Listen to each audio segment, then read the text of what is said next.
Is there a single issue that might have been one of the toughest to cast a vote on that comes up to your memory the quickest? One of the hard ones that you had to decide about?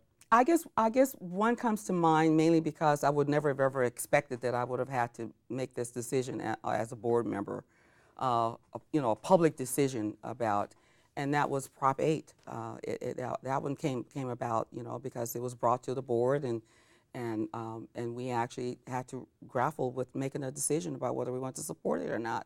I never ever would have imagined that I would have been in a position where I had to make a public decision about that.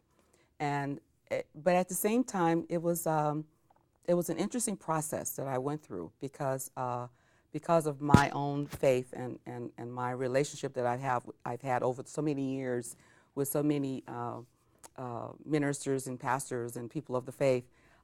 It was a very uncomfortable one initially, but I had to really, really, really think about, what does this really mean, and what am I really making a decision about? And so when I really got down and had a lot, and I made a point to have discussions with a broad cross section of individuals, so that I had a good basis of how to make this decision, what to make, and what I was making the decision on. And it boiled down to the fact that the decision really from my role as a public official and being a good steward for everybody, was that it was a civil rights discussion, and the rights that people have.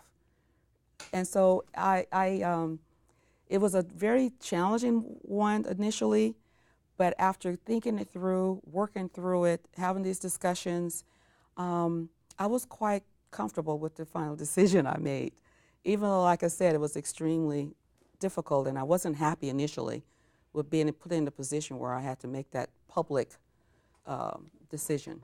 So the supervisors passed a resolution. It was on our Prop 8. agenda to actually support same-sex marriage.